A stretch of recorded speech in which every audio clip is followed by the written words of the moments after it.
spirits. We always love to see a Cutsy in high spirits. Got to be in high spirits, Tick. Got to be in high spirits. Not always the case, but doing my best to be in a good mood. Life just comes at you faster when you're having a good time. There's nothing that can hold you back. Did you just hit us with a Ferris Bueller little quote there? Life comes at you fast. You don't stop and take a look every once in a while. You just might miss it. Well, what's going on? What's going on this morning? What are you what's just another Bob Does Sports episode just dropped. So a lot of feedback from that. We had one of our most grueling challenges to date this past Monday. That's going to come out next week. We did an 18 hot dog challenge. You can tell the bigger ticket. It is going to be a special video, to say the least. It is. You will be happy to hear that. I think this video is going to take over the internet. I have no lower expectations than that. I think it's just absolutely sheer comedy from start to finish. So you do 2 dogs a hole for 9 holes? No, Bob and I each have to eat 9 hot dogs in 9 holes. Oh, I thought you said 18 hot dog challenge. It's 18 total. It's an 18 hot dog challenge in 9 holes. So we each have to eat 9 each. Oh, so 18 total between the two of you. Got it. Still outrageous. Wow. And by the way, Ticket, you saying that you could do that easily is, by the way, one of the more absurd things that I've ever heard from you before. I saw that in our group text. We were talking about it. Ticket goes, my body's been through a lot in the past.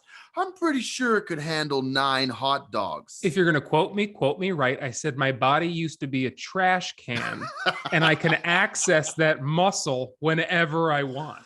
But by the way, I did say hot dogs. These were these were big time Frankfurt bratwurst, dude. Bob said they weren't like Nathan's July 4th hot dog, which is what I was referring to be fair. He said they were more like bratwurst with a brioche bun. All beef Frankfurt brats. And then the bun. And so think about it. Think about getting a package of buns, what comes normally in 12. Right. It's essentially eating an entire package of buns almost, and then 9 hot dogs on top of it. And he started us off with bacon. He was going to do them all bacon wrapped. I said, it was ridiculous. Delicious. We did one. I said, don't do another one bacon wrapped. I mean, that's just. So he did do one bacon wrapped? Bob and I, the first one we did was bacon wrapped, and then I did another one which had peppers on it, like grilled peppers, which was great. Jeez, you guys are suckers, man. It's like going to an all-you-can-eat buffet and filling up on bread. They're putting the bread so you eat less. Well, we had to eat the bread. We had to eat the bun. You have to eat the bun. I just mean the bacon wrap. Okay, so the bun. Did you guys go Joey Chestnut style? Did you? You're gonna have to watch. I mean, it's like one of those things where for some reason, I was bloated to start the day off. I decided to get 5 guys the night before like an idiot. And I was just logging this burger around in my gut the next day. And I was bloated. And Bob's like, all right, you ready? I was like, I'm not ready. I don't even think I can eat 2 hot dogs right now. So it ends up becoming like a sheer mental warrior. Like you need to will yourself to overcome the adversity and be convincing yourself that you're not full, even though you're full as fuck. So the first hot dog was a pleasure. It was a delight. Sure. That was the bacon wrap dog. Then you start going to 2 and 3 and you're like, okay, now I'm starting to feel a little discomfort. 4 is a bitch. Mm-hmm. When you get to 5, you're like, I'm not even I'm basically just past 5 weight. And then that's when the mental things start to play a part. And it's just, I tell you, it's a grueling challenge. I'm not going to say any more because I don't want to ruin it. But I tell you what, it's not for the faint of heart. And I would not suggest your average person to go out and try this challenge because 4 is when you take an assessment of your body and you go, oh, I'm no longer comfortable. I'm no longer comfortable. What a mistake this was. At 4, okay, this is not a game. This is, and you're doing the challenge. So it's all being filmed. You have the jet, so you can't just wave the white flag. You know what I mean? You can't just be like, that's it. That's all. You're like, I gotta, and then the toughest part, Tick, which you don't even think is, we're trying to break a score of 4 over par on the 9 holes, and by the time you get to the 4th, 5th, 6th hole, you're logging around. It's like it's like logging around a child in your gut. It's like so hard to swing mentally. The grease is getting to you. You're disoriented, discombobulated. I mean, I was drunk off of Frankfurters. It was out of control. So that's going to come out next week. That's going to be hysterical. So what we won't give away any more of that. But what we can say is that your partner in crime, our good friend, Bob Burger, Brilliantly Dumb, went home after this challenge and got himself a Wendy's Baconator. Or no, he got himself a burger with the Baconator fries. But do you realize what he did? He got high as fuck. He ordered Pasta Sisters. Yeah, that's right. He ordered a bolognese from Pasta Sisters and doubled down and did fucking Wendy's. By the way, I had ice pops that night for dinner. I had ice pops. I couldn't move. I didn't eat till the next day, like later on in the day, and I barely ate. And by the way, since I've done that, I've been like a man reborn because I felt like such a bag of shit. I've been hitting the gym. I've been trying to eat healthy. I got a wedding coming up. I got to fit in the suit. I'm like, Jesus Christ. Like, I got to get myself back here, man. Like, you feel like, there's a triumphant sense that you're trying to achieve by doing the challenge. But in the process of doing so, you're putting your body through living hell. Yeah. And needless to say, regardless whether the challenge or not was completed, at the end of the day, you're going to feel like shit. So I've had a 180. I've had a bit of a turnaround. I'm trying to get back on track here. People say, how are you trying to get back on track when you just did a hot dog challenge 4 days ago? If there's one thing we can take away from this, it's that weed is a hell of a drug. And it'll make you do things that you never thought you'd do. The other thing I want to take apart 100% of what you said, but is Joey Chestnuts is one of the greatest athletes of all time. Oh, 100%. To put down 70 fucking hot dogs in a span of are they doing it in 20 minutes? He does it. Yeah, I think or is it 10 minutes? That is insanity. I cannot even comprehend how the human body does not reject it. Like, I don't know. Like, that is next level. Like, that he has the Michael Jordan of esophagus. His esophagus can just take a mental and physical pounding and push through. Well, what I've always wanted to know is, do those guys, even the ones who eat 20 in 10 minutes, that's a fuckload. That's do these guys go pull the trigger like an hour later, or like as soon as the cameras are off, or do they take it like a man? What do they do? I don't know, Tick. I don't know how it's possible to eat that much in that short span of time. And what kind of shit are you taking later? I mean, these guys are training. There's no doubt about it. They're training. You have to train for that. Of course they're training, but when Joey Chestnuts puts down 76 hot dogs, there's no amount of training for the kind of shit that you're going to take later. This guy needs like 3 cans in one. He's probably got a royal throne at home. I mean, he probably goes, it's probably sponsored by Nathan's. It's probably like velvet lined, Yeah, this guy's not hitting a Johnny on the spot. I mean, this guy's like a lifetime supply of Charmin Ultra. Why has he not had a deal with Charmin? That would be one of the best. Enough of the shitting bears in the woods. Let's get Joey Chestnut on there. He'd sell, like hotcakes. One thing I wanted to say about last week, I don't know about you, but I got just eaten alive, like dead of summer, just mosquitoes eating me alive about the Joe Frazier thing, Muhammad Ali. It was Sonny Liston. Yeah, Sonny Liston. What are you going to do, folks? I'm 29. I got hit up a couple times about that too, but not to the same extent, but yeah.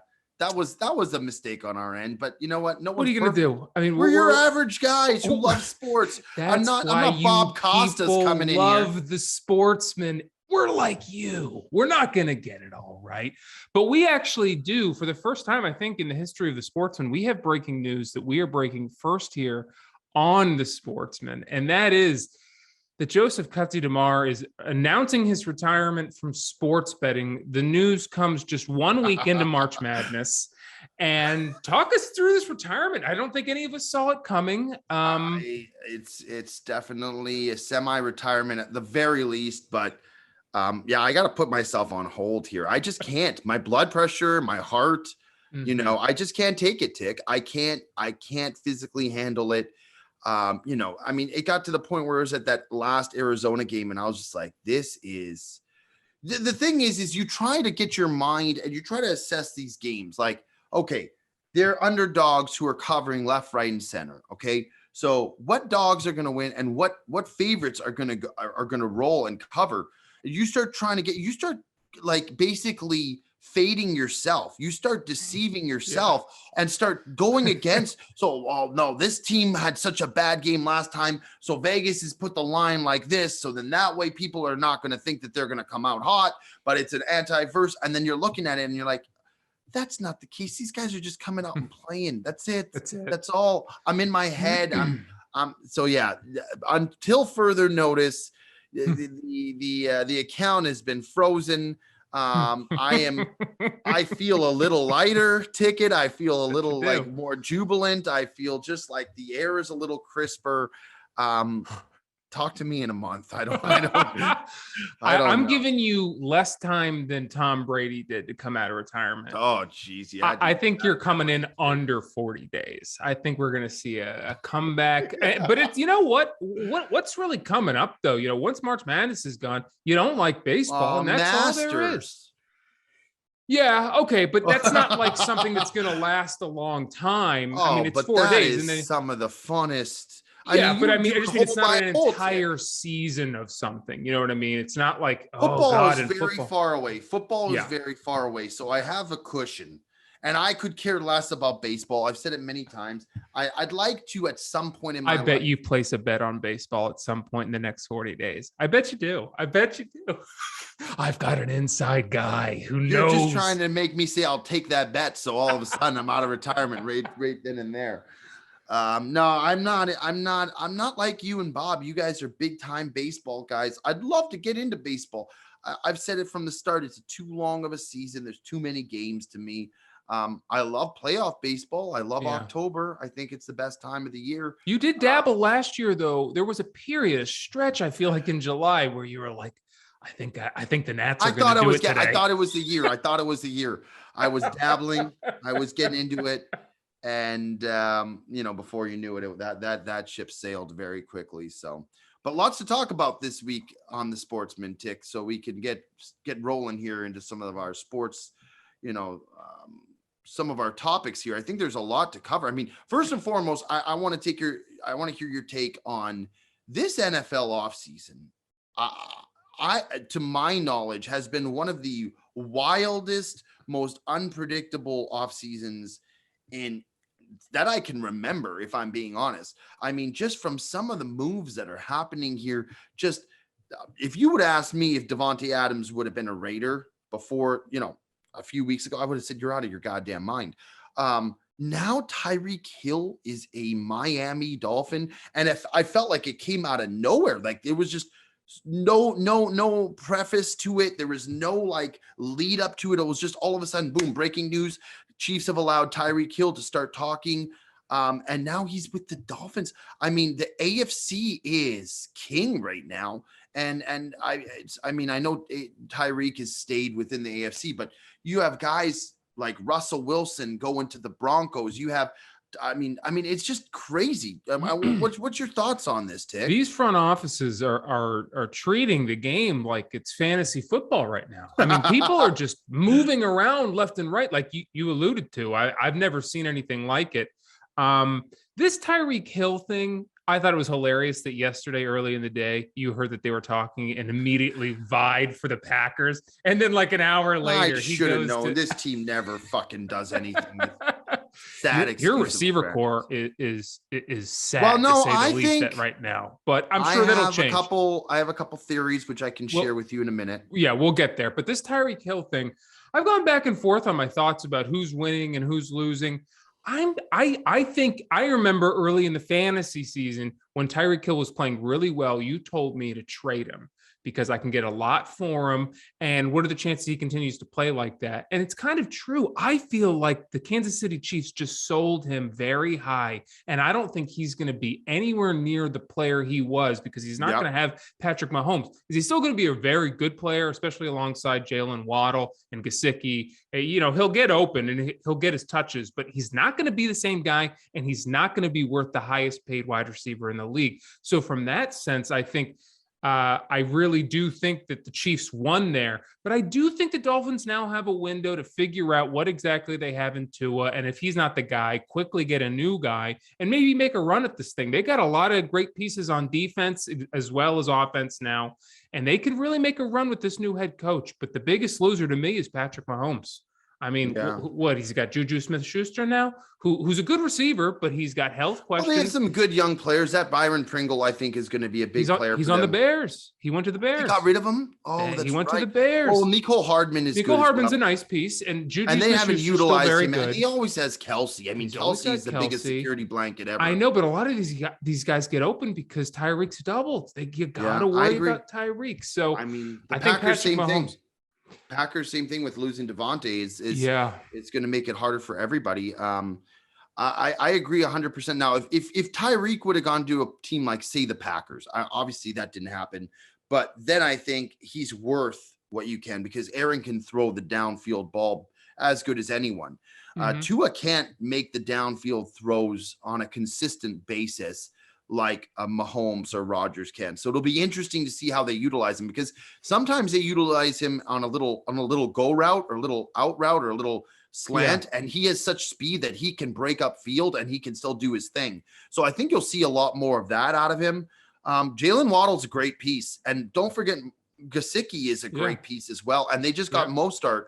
So kudos to the Dolphins. And Chase Edmonds too. Yeah, they're loaded, man. They're loaded. Kudos. They're changing their dynamics. They're focusing on their offense, and what it's doing is it's allowing an opportunity, like you said, for Tua to really show, if with the weapons that they're giving him, if he can be the guy. And they're going to give him this year, because they traded for Teddy Bridgewater too. So it's true. So I don't know if there was like a clear-cut defined, this is our starter, this is our backup. So I think it gives Tua an opportunity. He has pieces. He's got a new coach coming in that you love. I'm not as crazy about. And, it'll be interesting to see how he does. But it's good to see some teams shifting of the power, and hopefully some teams that have not, historically been good the last 5 to 10 years could potentially be playoff teams now moving forward. And they made a nice little upgrade on the offensive line with Armstead too from the Saints. They're making moves, man. And I think that especially Tyreek Hill is the kind of guy who is going to be as good as he can, as creative as your offense is. If you play a very boring offense, I think he's going to have a hard time getting open. And I think Kelsey helped him. They helped each other get open a lot of the time, and that back and forth. So now he's got Waddle, but it's going to come down to McDaniels and how creative he's going to get with that offense. If he gets very creative, I think that's going to be a devastating offense. And we're going to find out, like we said, exactly what Tua is. And that's another place you got to get creative with Tua, is because he's just nothing special. He's not going to turn nothing into something. You got to get creative, little out routes, little kind of slant. You got to do all different kinds of trick plays with him, because he's just not that special. And if he doesn't make a move early on in the season, if they find themselves 1-3, I think Teddy Bridgewater is going to quickly find himself in that starting role, because they're all in right now. And who knows how long they're going to keep a lot of these pieces in place. So they're in win now mode. And if Tua ain't doing it, then Teddy's going to be the guy. And if Teddy's not the guy, they're going to be drafting somebody very soon. So we'll see. And then moving on, even after Tyreek, we got Matt Ryan going to the Colts. Now, the Colts are a team that have been ready to win ever since they got Phillip Rivers 1 year ago, or on that 1-year contract a couple of years ago. They're like, we just need a quarterback. That's it. The rest of the team is ready. Well, they went so for, good. but they didn't win. And then Carson, he played very well, but he just still made enough just scratch your head moments. They needed to win at the end of the year. Scratch your head moments that they couldn't do it. Colors. So Matt Ryan the guy for the Colts to make that awesome roster finally go deep? I will say this. They have one of the better offensive lines in football. A guy like Matt Ryan is not mobile. Neither is Carson Wentz. So you saw they have that in place for him. If he can sit in the pocket, he can still make throws. He's never been a mobile guy. He's not going to be able to, like you said about Tua, he's not going to be able to make something out of nothing. Matt Ryan is like, he's got feet. His feet are like made of stone. He can't move. Like as soon as someone's there, it's an automatic sack. He can't even juke or jive. So they're going to need that offensive line to hold. I do think with Jonathan Taylor being so good, teams have to respect him and they have to stack the box a bit. That will help open up the field for Matt Ryan a lot. So I think what you'll see with Matt Ryan is something similar to what you saw with Carson Wentz. I think he'll play pretty good. I think he'll have a good enough season, but the long road, he's not the guy to rely on for the long haul. I would have preferred to see them, and I know this might be controversial, but they should have gone out and gone Baker Mayfield. I mean, Baker Mayfield. Oh, I hate that. Why? I just think Matt Ryan is a guy you can depend on. I mean, I do think you really think Matt Ryan's a dependable compared quarterback? to Baker? Baker is the guy is the biggest question mark I've ever seen. I think though that Baker needs a change of scenery. I think he needs to get out of Cleveland, which obviously now is going to happen. And now there's rumors exactly that he might even be going to Pittsburgh. Matt Ryan's a former MVP. He's been to the Super Bowl. This guy, he's 37. But he just needed a change of scenery, and he's proven that he can do it. This guy needed to get out of Atlanta because Atlanta is a mess. And now he's out of there. If the Colts got Deshaun Watson, yeah, that would have been great. They would be Super Bowl contenders. Of course. I still think they will be this year. No, they won't. No, I think they will. Ryan. I mean, the AFC is tough. There's so many good teams, but I think they have what it takes. It just comes down to how they play. They won't even win their division this year. I don't know, man. I think they're going to really surprise people. And I don't think they even should be surprising Tennessee's a better team than they are. Oh, Tannehill, don't trust him. Don't trust him as far as I can throw him. That guy is not the answer. They need to move on from that guy. And if Derrick Henry needs to stay healthy, that's a question mark too. I don't think there's many question marks with the Colts. I really don't. I think you know exactly what you're getting. And I like them a lot. But yeah, I mean, this AFC West thing, that's going to be such a... So who do you think, moving back to the AFC West, all these moves, that the Chiefs losing Tyreek Hill, who do you think the top dog in the AFC West is? Are the Chargers now emerged as the best? Do you like the Broncos with Russ? Or is Patrick Mahomes and the Chiefs still at the top? The Raiders got Devontae, a lot of people are going to say it's the Broncos because of Russell Wilson coming. But I do think there is such a thing as growing pains. And I do think there is a thing as like learning a new system and a new place. And he's been with Seattle for so long. I think the Broncos will be a playoff team. I'm all in on the Chargers this year. I think Herbert is the real deal. Mm-hmm. I think they have a great running back in Eckler and Mike Williams and then Keenan Allen. And I think they have pieces on defense with Bosa and Ingram. I think they have pieces that are going to start manifesting themselves. And I think Herbert, another year, more maturity. I think that he is ready to take that next step. They are the team aside from the Chiefs. The Chiefs to me are still the favorites, I think, to win the division. But okay, so you like the Chiefs still the most. Yeah, I still think the dog Chiefs. In that. Okay, I'm just saying if there's like a new dog in that division that is going to potentially uproot where Kansas City is, I think it's the Chargers. But yeah, that's the toughest division in football because you look across the board.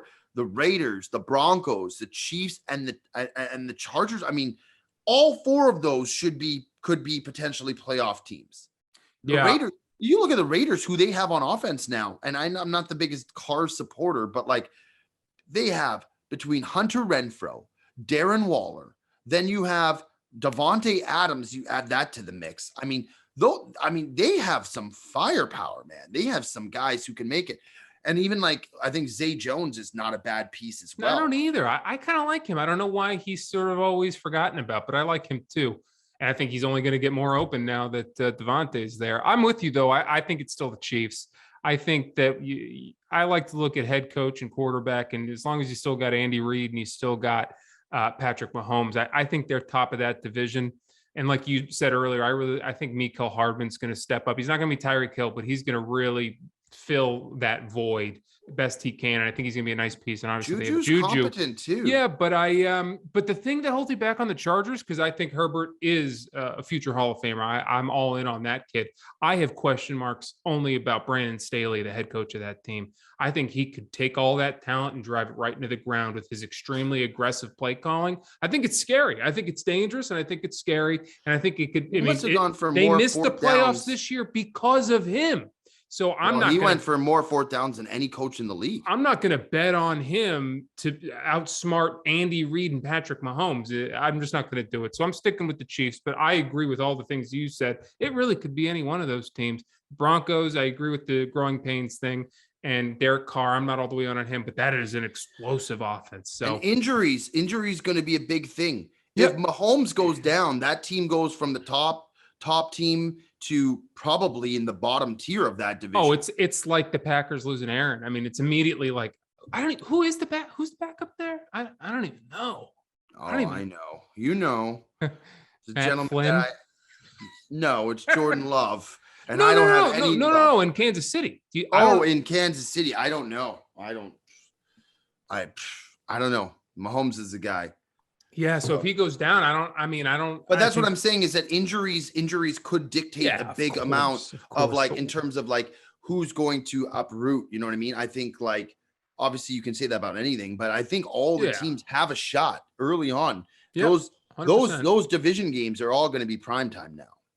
No doubt. I mean, they're salivating at the mouth at every single AFC West game there is. They moved them all to Sunday nights and Monday nights, and so we'll see. But we both got we both have the Chiefs still top dog there, and we'll have to wait and see. But let's move to what caused you to retire from sports betting. Let's move to a little March Madness, okay?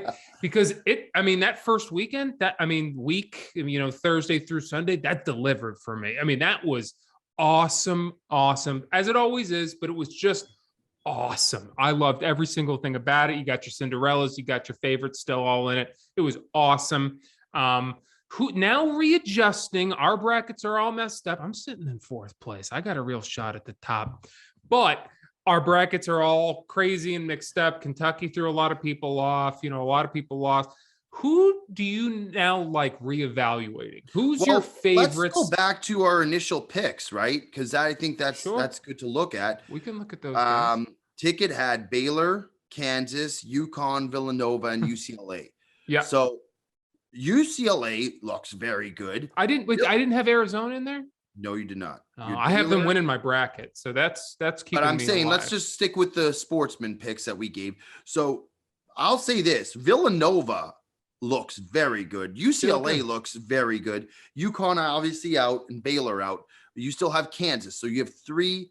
You have 3 out of 5. Cutsy now. I have Arizona. By the way, they won by the fucking nick of their balls. Yeah, they did. That was frightening. One of the better games I've watched. It was back and forth. TCU was unbelievable, hanging in there.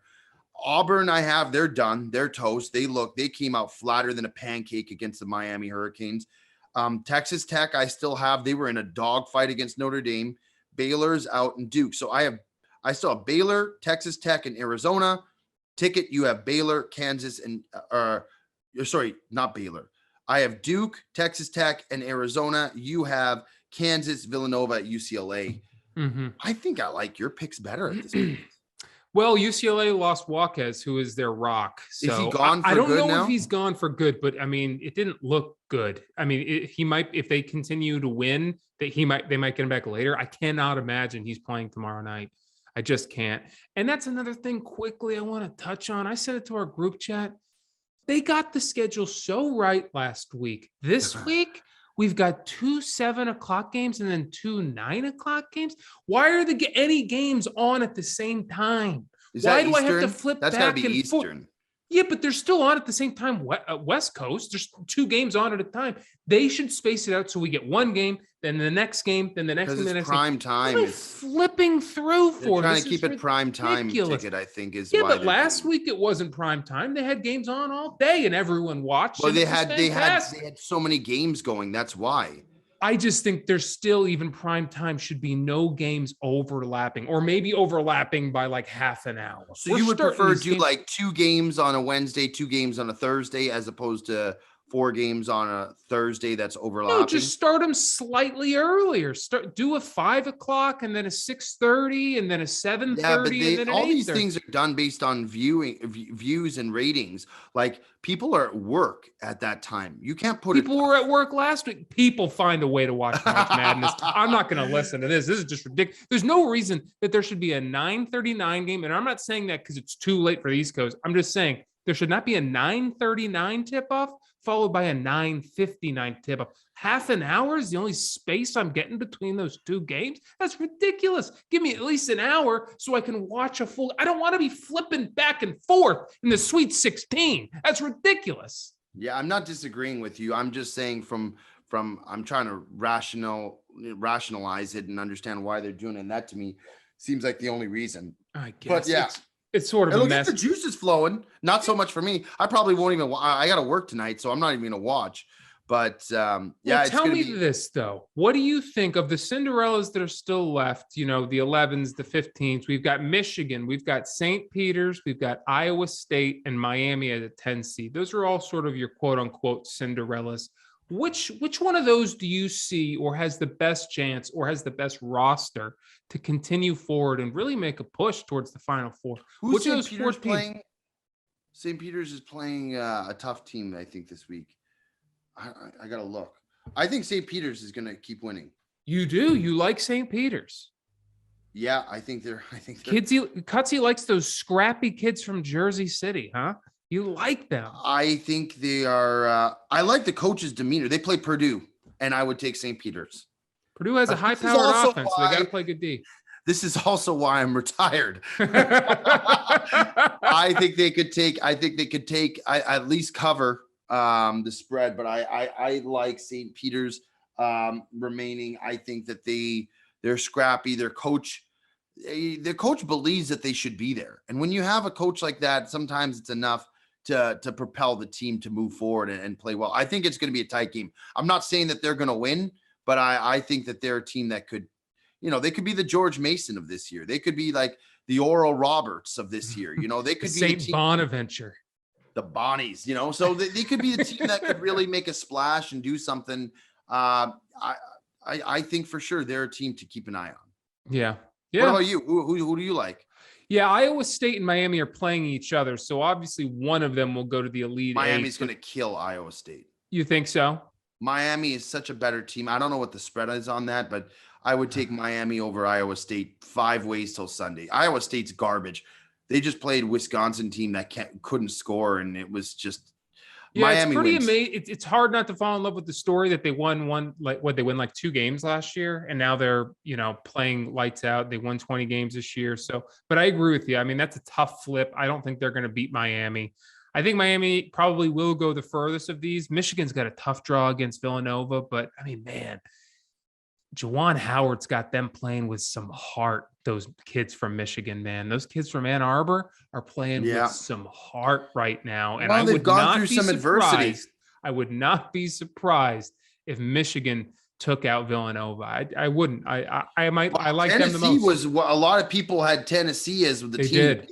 Tennessee was a very good team. I mean, they looked even like after the first half, like they were going to roll. Yeah. And Michigan is just, sometimes it's good when you face adversity in the middle of the season. Losing your coach like that might be just enough to get you to the next step. You know what I mean? Like, because I would have said that, Tennessee would have rolled over Michigan. No questions asked. Yeah. That's March Madness, man. That's what this tournament's all about. That is March Madness, and that's why we watch. All right, moving on here. We could either do NHL trade deadline stuff, or we could do vaccine mandate stuff with Kyrie. No, you want to go to NHL? I want to talk about what I think the Packers should do for moving forward for receiver wise. I want to get are leaving hockey out to dry. No, well, hockey still. We have a week. We could touch hockey next week. All right. A lot of big moves in hockey. A lot of big moves. The trade deadline just passed, but hit me with the Packers. Hit me with what you got with the Packers and what you think they're going to do. I want to hear your thoughts on this. I'm hearing a lot of rumors. Now, I love the rumor mill when it comes to trades, especially with the Packers, even though like 1 out of 50 times it actually is true because this team doesn't make plays on players. I heard the Packers might be trying to make a trade for Tyler Lockett or DK Metcalf, one of those two receivers in Seattle. And I think if they could get them and then pick up a receiver in the first round, I don't know if they'll get Olave if he'll fall to them. That might be a bit of a step, but maybe we get Williams, maybe we get one of these high-powered receivers. I think that could be really enticing. Imagine DK Metcalf with the Packers with Aaron. Oh, my immediate thought here is whoever has to man the helm in Seattle is just being hung out to dry. Is just at Drew Lock has zero shot. Oh, no chance. No chance. I mean, I'm just saying the Packers have some cap space. They have some picks, you know what I mean, that they just got from Devontae.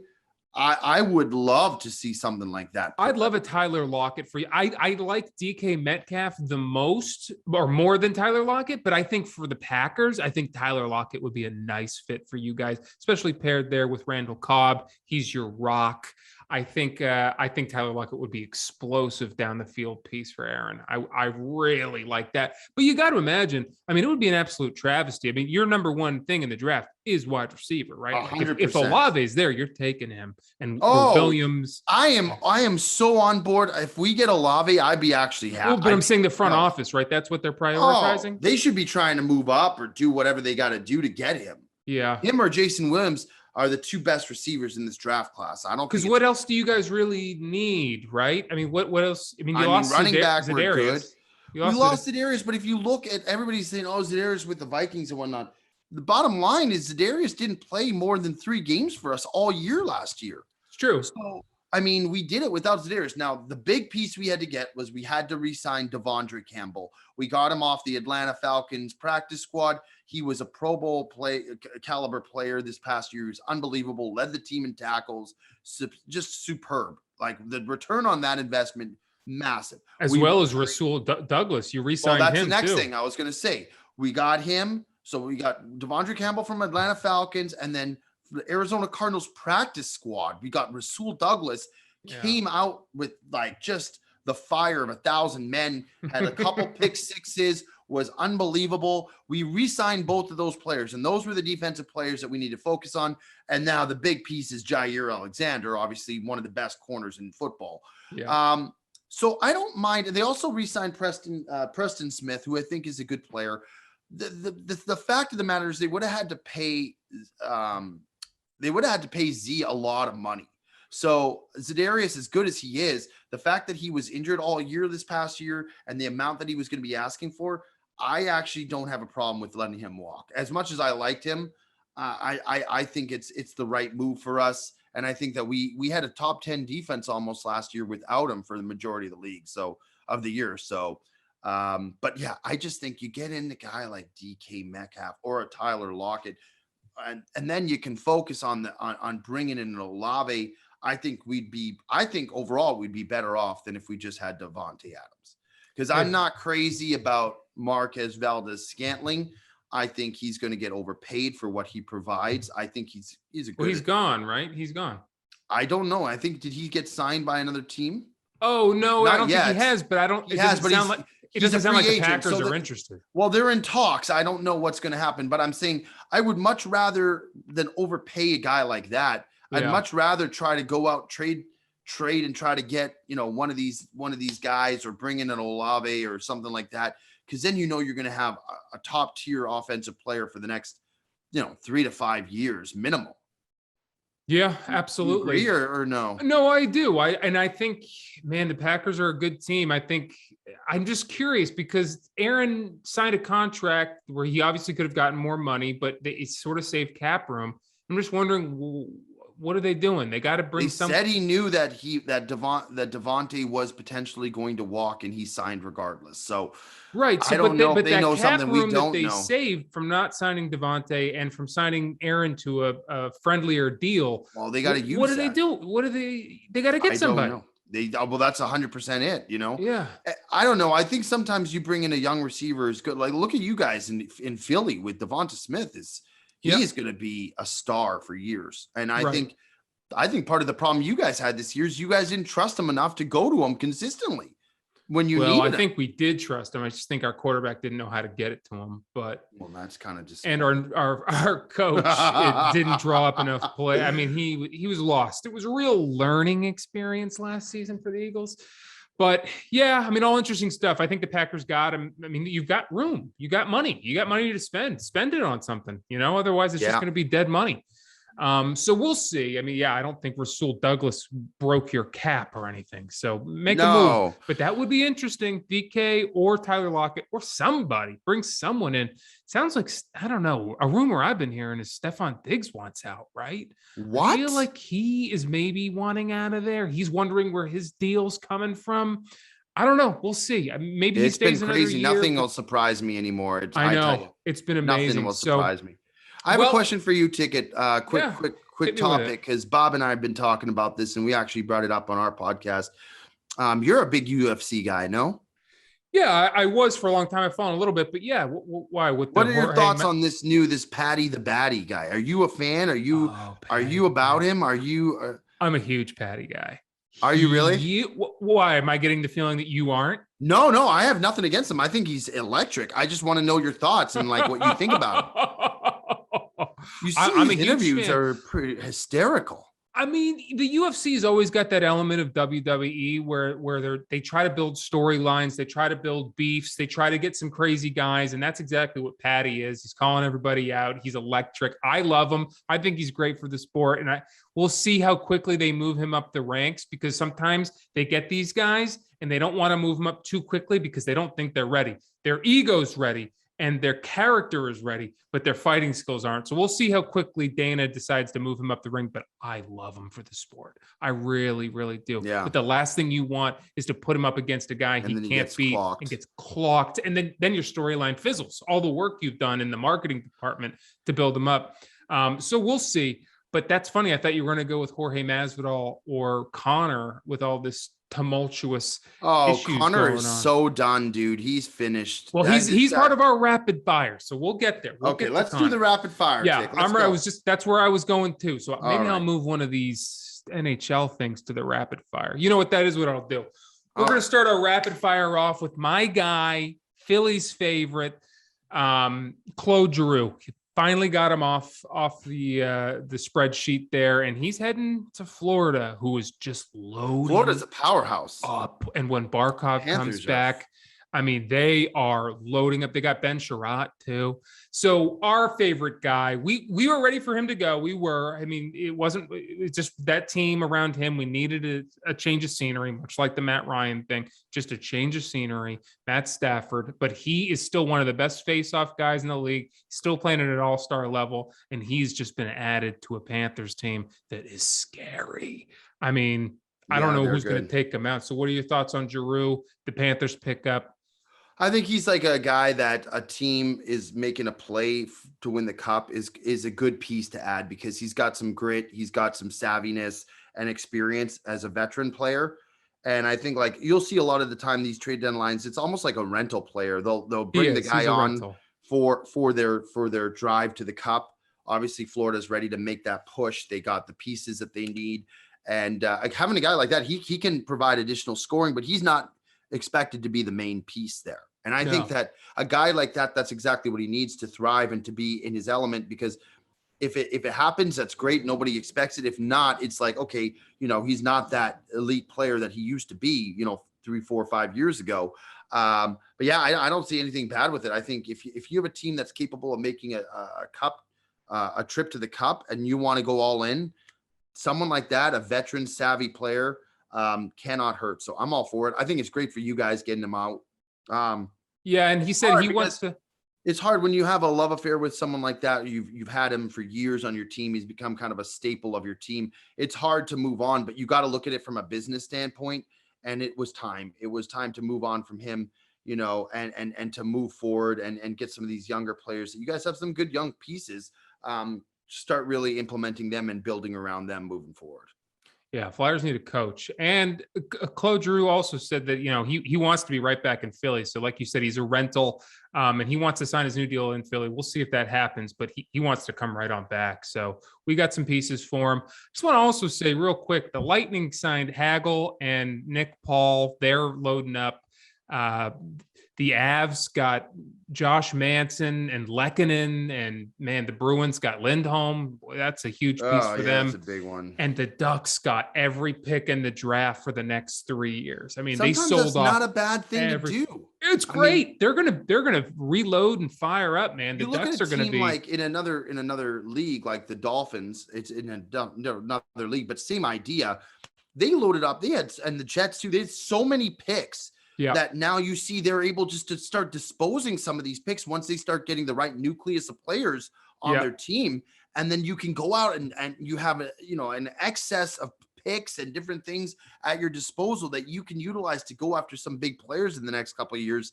So I have nothing against it. If you're not going to win now, then what's the point? What's the point in just being mediocre? I'd rather be terrible or I'd rather be a contending team. If just coasting through and maybe making the playoffs so you can potentially maybe win one round. That's not exciting. That's not what you want. You want to be a cup contending team. You want to be a championship riding team. And, that's a smart move for them. I think that's it is. Use a few of those picks for young prospects and use the rest for trade bait for some other guys. They got a lot of great young defensive prospects in that deal as well. But anyway, moving on here, rapid fire. We're going to golf. Yeah. So we all knew it was coming, but it was officially said that Phil will not be playing in the Masters for the first time since 94. 94, man. Is that a big deal to you, or is that, or what 100%, is it? It's a huge deal. I mean, he's one of the pillars of golf in terms of what you look at and names that are associated for the last decade and a half, 2 decades. He's been doing his thing. Him and Tiger, man. I was talking to my friend Bearzall about this earlier. I think he's suspended. And Brian is saying, they don't make the suspensions public, so you don't know. They don't announce it. But Bearzall told me he thinks that there's a chance he's suspended for the rest of the year, which would be crazy. I don't know if it's that extreme, but I mean, it's sad. It's sad. The other thing on the flip side is it looks like Tiger Woods is not officially ruled out yet. So we might be seeing Tiger in the Masters, which in and of itself, he could shoot 20 over and it would still be such a good story for golf and for him and his recovery. And it would be just such a good narrative because, you think just so synonymous with the Masters.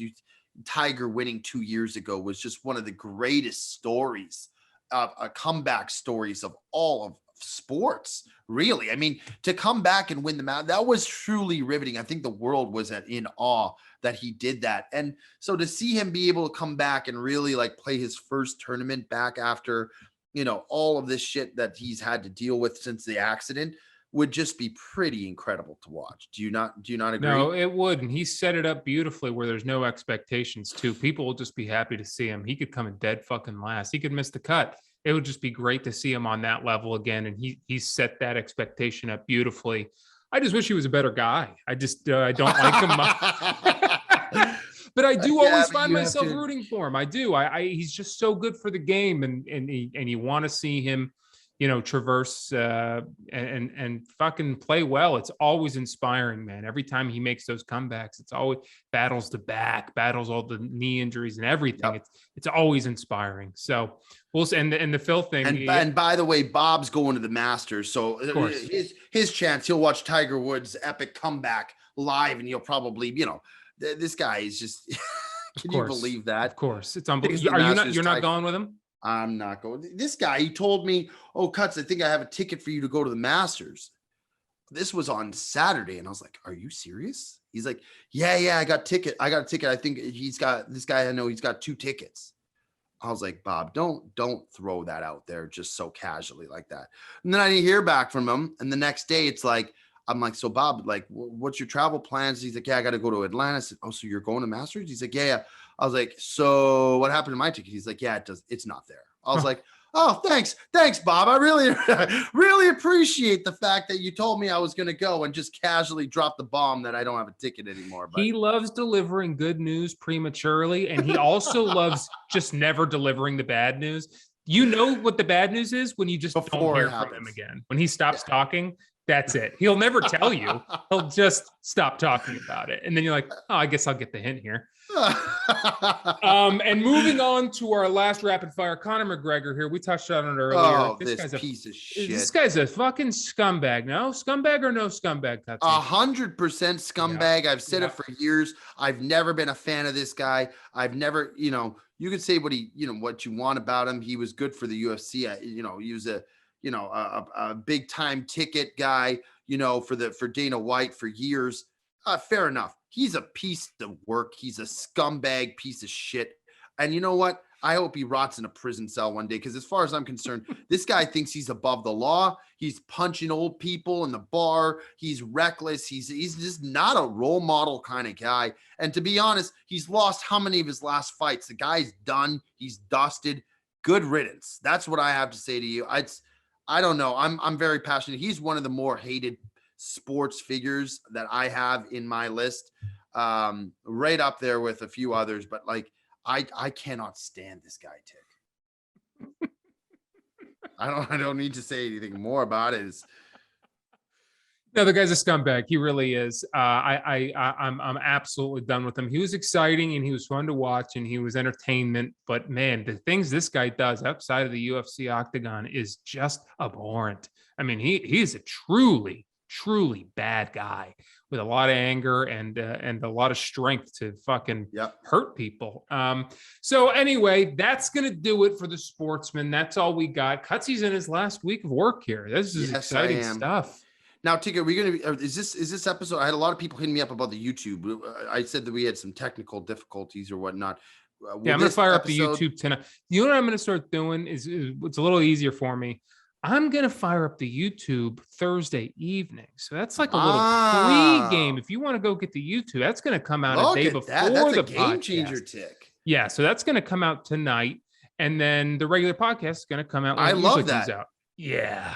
Go feed yourself. Because you want the YouTube numbers to do well, right? We don't want I guess. I don't know much about that world, but you seem to think it's important, so I do it. And yeah. Okay. The YouTube is, and a lot of people, they hit me up. They say the dynamics more enjoyable when we can see the expressions that you guys have while you're talking and whatnot, which you got to think it's a visual. So I don't disagree with that whatsoever. So, all right. If you're listening, folks, sneak peek early drop will be coming Thursday nights on the YouTube for the Sportsman, followed by the Friday morning drop on Spotify and Apple Podcasts. Yeah, and go ahead and rate us 5 stars if you want. Drop a comment. That's always helpful. Some prick, we've had all great reviews. Some prick dropped a bad star review. But when was this? I think it happened recently. I don't check very often. Good thing I didn't see it. I would have come back at him. Well, no, he didn't make a comment, which is the thing. It's like he just clicked the star. He's like, nah, sucked. And I'm like, I don't. If you give feedback, we can build off constructive that. Feedback. When you just drop a star, like a 2-star or something, that really took a blow to my ego. But he didn't even. I don't even know how to fix it. Whatever that guy didn't like, sorry, the show ain't for you. It's for the rest of the people. All right. 100%. So go do that. Check us out early Thursday evenings. I'm going to have the YouTube rolling up, and then regularly Fridays, we're going to have the podcast coming out on all the other things, the Apple Podcasts, the Spotify's, all what have you. So, but that's going to do it for this week of the Sportsman. Another great episode. Always fun seeing you, buddy. It really is. You look great, and you're having a lot of fun out there. Always have, always will, Tick. I enjoy doing these podcasts more than you can imagine, and I'm happy to have had another successful one in the books. Perfect. All right. That is Joey Cold Cuts. I am the Big Ticket. We are the Sportsmen. Till next week, folks. Signing out.